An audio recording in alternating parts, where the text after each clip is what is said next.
Hello, this is Joan Friedman, your host on All Ways, ALL Ways, ALL for the Academy of Lifelong Learning, associated with Cape Cod Community College on beautiful Cape Cod, Massachusetts.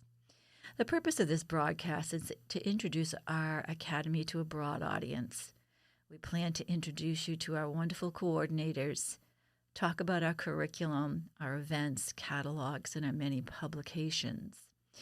Today, we have Janet Uhlar with us, who is one of the Academy's new instructors. Janet is teaching a class called Whitey Bulger Declassified. I must say that as soon as I heard about this class, I was very interested in it. And Janet and I have just been speaking together, and she's got an extensive background about Whitey Bulger. I'm looking at a stack of letters she has that have been written to her by Whitey Bulger that's about 6 inches high. So Janet has a lot of information to give us, and I'm very anxious to hear from you. So Janet, could you please just start by telling us a little bit about yourself? I know you've told me a little bit about yourself, but could you tell the audience a little bit about yourself and what inspired this class? I never expected to ever be talking about Whitey Bulger. I had no interest in organized crime. I've never even read The Godfather. That's how little interest I had. That made me the perfect juror in his trial. Now, in my background, I am a nurse professionally, still working as a nurse full-time, and I have written 2 books on the American Revolution, Forgotten Heroes of the American Revolution, because that was my passion since childhood, actually. So being put on the trial, people would tease me. Even my mother told me to lie and get out of it. And I said, Mom, how can I do that? I wrote books on the American Revolution. I can't lie about jury duty.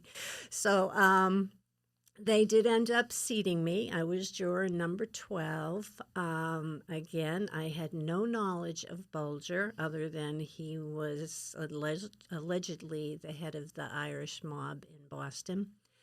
So any of the details surrounding him were all very new to me. I didn't know the other criminals involved with him. I didn't know anything.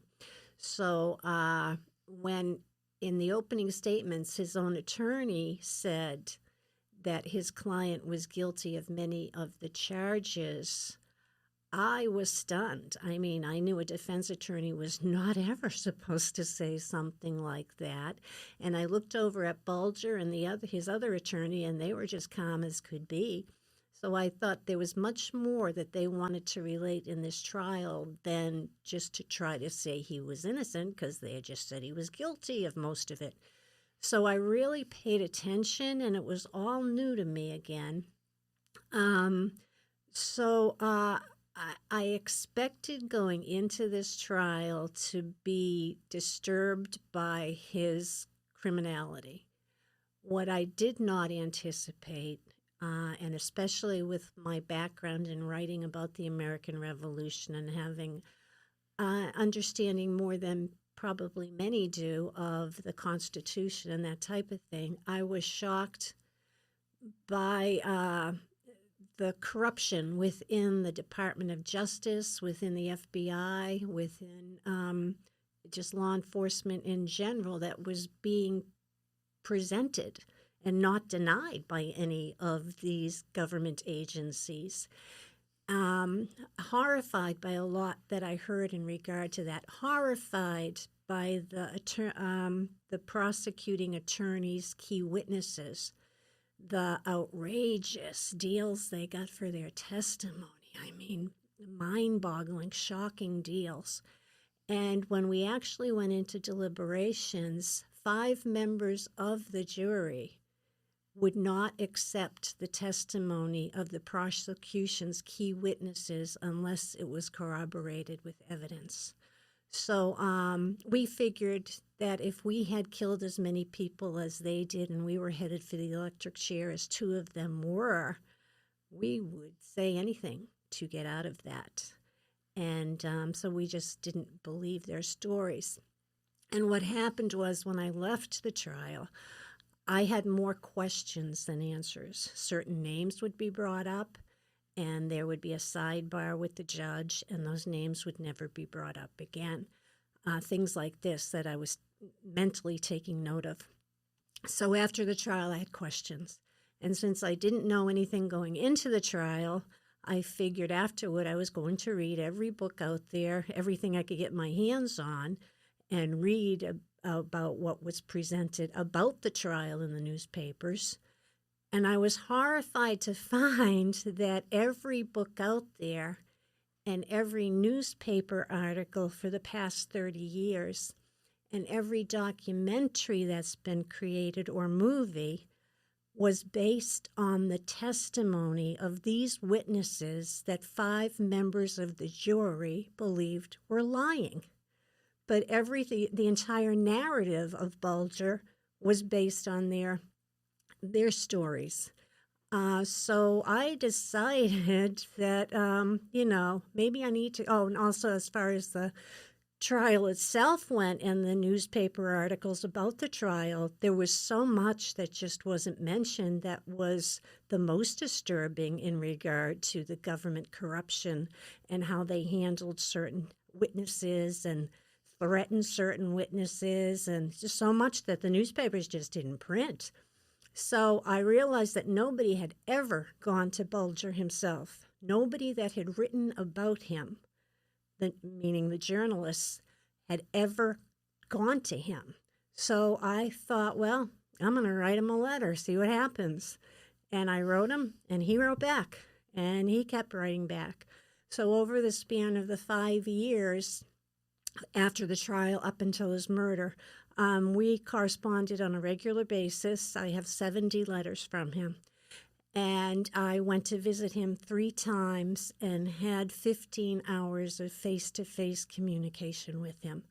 I attempted to give all this information to the news media, the Boston Globe, the Boston Herald, whoever would take it. I offered it, and nobody ever showed an interest.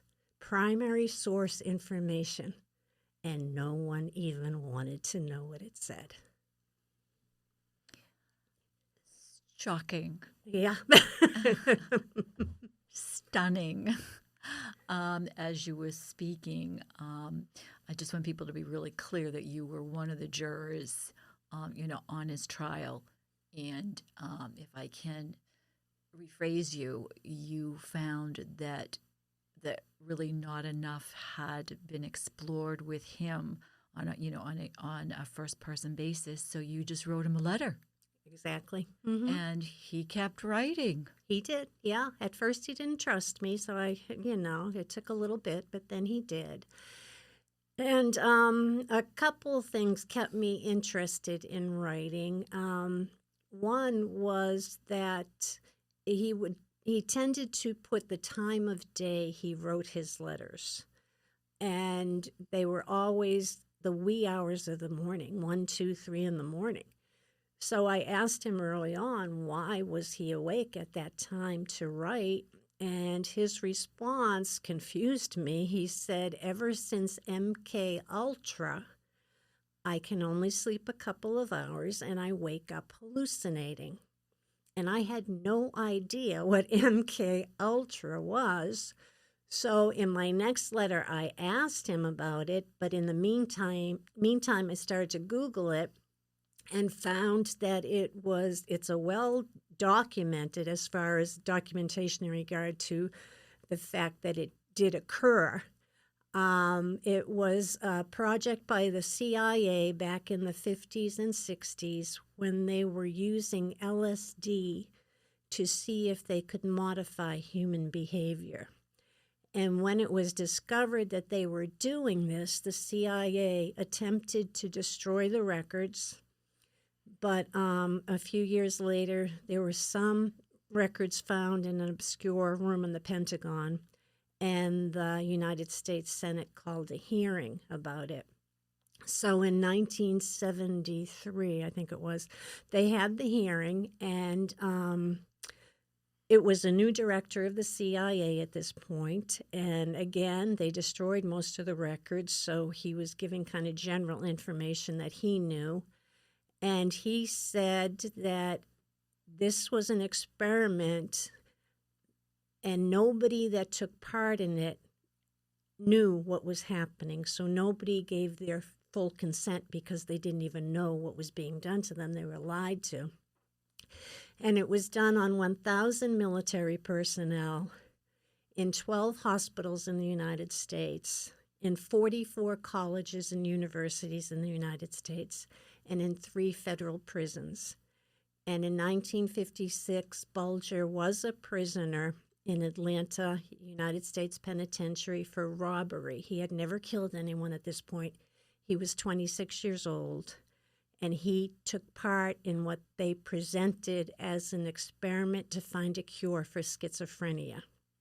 And he said in the letters and in person that he had volunteered for other experiments. One was for a cure for whooping cough. And he said sometimes the prisoners, they liked to volunteer because it made them feel like they were part of society.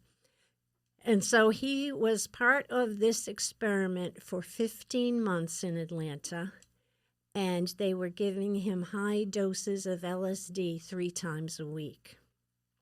And the only thing that saved him from this experiment was a transfer to Alcatraz. And it was bizarre because at first I didn't put the two things together, but anything he ever said about Alcatraz was positive. He absolutely loved his stay at Alcatraz. And it's like, how could anybody have a positive attitude about Alcatraz? And then I realized it saved him from getting this LSD put into his body frequently, like I said, 3 times a week for 15 months of his life. Now we know that the human brain isn't even fully developed until around the age of 26. So when I was researching it on my own and asking him questions as well, up until that point, he believed that the only thing this experimentation had done to him, that the only residual effect was that he would hallucinate. If he fell asleep, just dozed off, he'd wake up hallucinating. So disturbed sleep for 60 years of his life. This happened constantly. And it was never brought up in his trial because he thought that was the only effect. But when I started pointing things out to him that I was learning, he came to the realization that more had occurred to his brain. One of the things within the Senate hearing was a question from a senator from Kentucky. His name was Huddleston. And he asked the CIA director, Admiral Turner, if a portion of the experimentation was leaning towards making an individual violent or homicidal. And the response was yes. And not only was James Whitey Bulger part of that experimentation, but we know for a fact, documented, that Ted Kaczynski, the Unabomber, was part of it because he was an undergrad at Harvard at the time, and Harvard was allowing the experimentation. And there are 3 direct ties with operatives from the CIA that were doing this in the San Francisco area with Charles Manson and his family.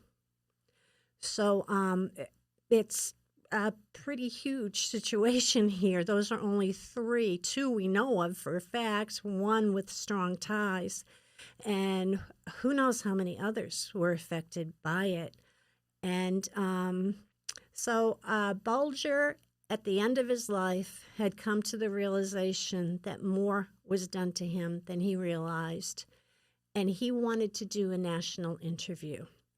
And he and his attorney had set up 3 national interviews. One was with the New York Times, I know. And he wanted to talk about MKUltra and question if it might have added to his criminality in regard to the murders. So, yeah, I think that's pretty huge, and I think the American public should know this. Again, it's stunning. It's absolutely stunning. And how old was he when he was having these treatments? He was 26. A young man. Yeah, and he had never murdered prior to that. He had never murdered prior to that. Like I said, really stunning. And you attempted to take this story to news sources. Oh, I did. And what happened there? The Boston Globe and the Boston Herald, they would just, if they even commented whatsoever, it was mainly, we'll pass it on. We'll pass it on to a journalist or, you know. I had 60 Minutes, two editors from 60 Minutes in my home for about 4 hours going over the letters and verbalizing an interest in exploring it further, and then they just dropped it. I've attempted to get in touch with so many, the Boston Magazine, so many different people, and they just don't even want to see it. In fact, I approached an author that was writing a book about Bulger a couple of years ago and told him I had all this primary source information, and he didn't want to see it. Do you think at that point that they were in a Bulger overload? I think the narrative has been going on for so long, and it is so involved in that it's not just his fellow criminals that wrote books. It's journalists from both the Herald and the Globe that wrote books. It's, documentarians that have depended on this narrative.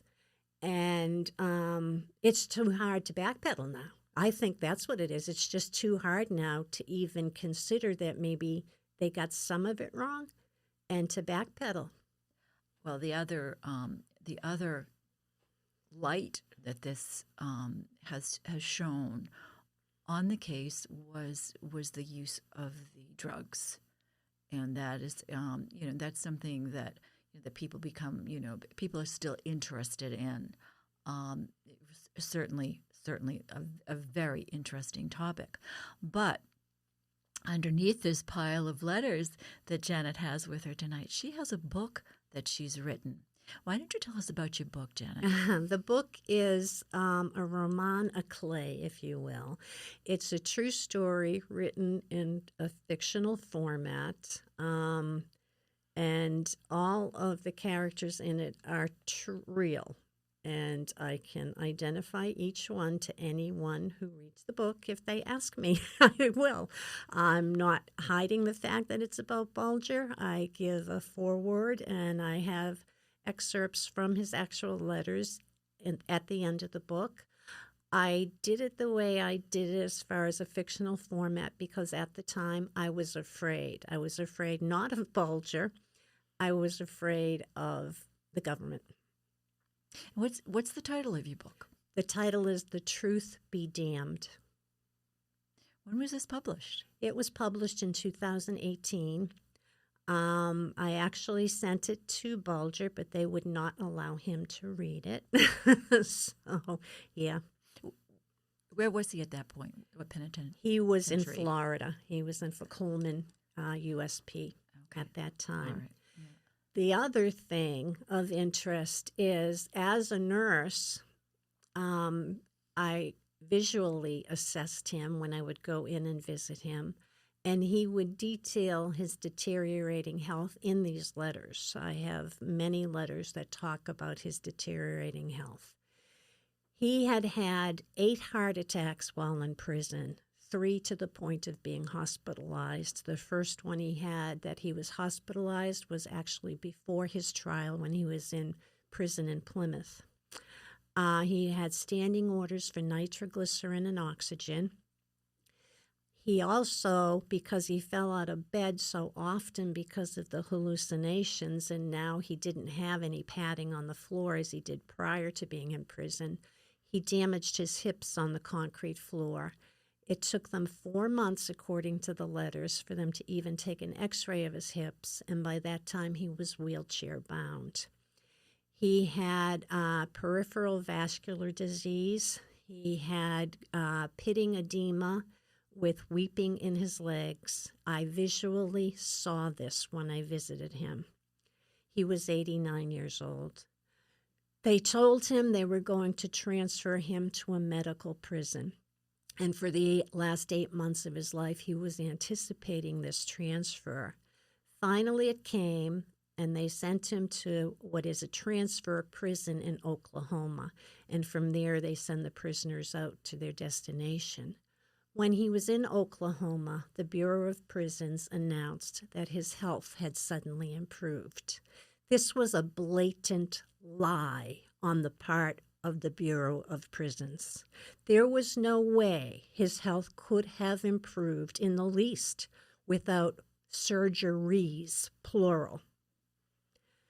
He was sent to a prison immediately in West Virginia that had a history of severe violence, that had 2 New England mafia figures as inmates.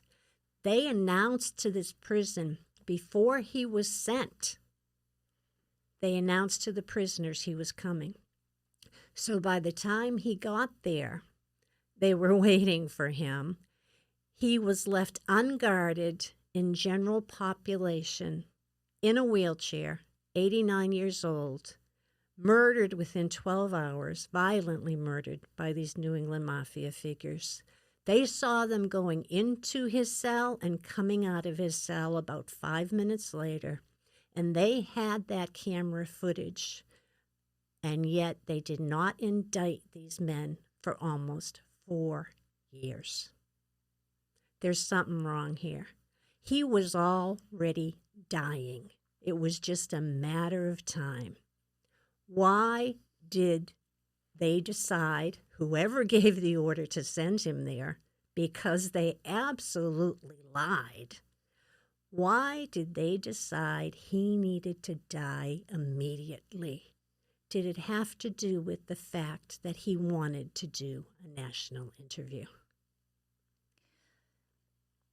Janet, I knew your course sounded interesting. Could you just tell us, like, what you might cover, in the course of one class? I cover all of this in detail. I go through the trial itself and the testimonies given. I go through details of some of the witnesses having been threatened by the prosecution in detail. I cover a couple of witnesses who, after the trial, were charged with dubious crimes, mainly because their narrative didn't go with the flow of the trial. We cover the history of the FBI in Boston and the Boston U.S. Attorney's Office going back to 1965 in the case of a criminal named Joe Barbosa, where the FBI and the Department of Justice covered up a murder he committed and blamed it on 4 other men and sent them to prison for life. This, too, is well documented.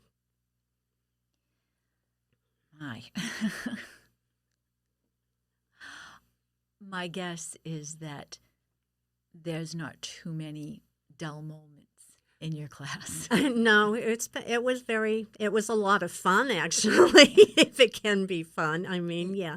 Mm-hmm. Yeah. Wonderful. Yeah. I'm finding that the students that we have at ALL just are amazing, and like you, our instructors are just a cut above. That certainly we want other people to get involved with ALL, and we really want you to know that we do believe that our curriculum is excellent, and I think that this program just now is an example of that. These are facts that that Janet is talking about. Where as I said, I'm looking at handwritten letters. Just wonderful instructors. You just part of the curriculum. Did you want to say anything about ALL, or what have you found there with students, I enjoyed instructors? What have you found? This is my first experience with ALL. As I said, I'm still working full time, so I've never had the opportunity even to take a course. And I work with seniors as a nurse, and for a few years now, they have been encouraging me that I need to present this course at ALL. So I did, and I thoroughly enjoyed it. Those who were in the course had much to add to it, both with questions and experiences. Many of them were from South Boston, so they had a lot to add. It was just a very, very wonderful experience. Thank you for that. We would encourage anybody that would like to get in touch with the Academy for Lifelong Learning to contact us. Our address is capecodall.org. Get on our mailing list, and you can get our catalog. We do send newsletters out on a monthly basis where you can look again at our catalog, at our Reflections Anthology, which is the written and printed work of our members. You can see artwork from our members. Also, a number of podcasts that I've been making with our instructors like Janet, who have all been incredibly interesting, and we hope that you have the interest to join us at ALL. We had about 73 courses this semester, which is down from pre-COVID, which might have been about 80. Slightly more than half of our courses are in-person courses, and a little bit less than half are Zoom. I think it's just because people just want to be back with people, want to have that social experience again. But if Zoom still works for you, about half of our classes were on Zoom as well. Were your classes in person, Jen? I believe they were. They were in person. They were, in-person classes, and and the interaction with your students is really wonderful. As you said, they added so much as you had some students from South Boston. Yes. So again, we'd love to have you join us at ALL. We're also looking for new coordinators, like Janet. Janet was brave enough to jump in with us. We're looking for students. We're looking for people to be on our boards. We're looking for people to even join and help us out here at the broadcast studio. There's plenty of work to go around. I always say that ALL is a mini college inside a college, run by volunteers, so that when you're running a college with volunteers, we can always use your help. So again, Janet, I can't thank you enough for taking your time driving down here from Easton. I really appreciate that. And I thank all of you for listening. Again, remember to contact us at capecodall.org. Thank you.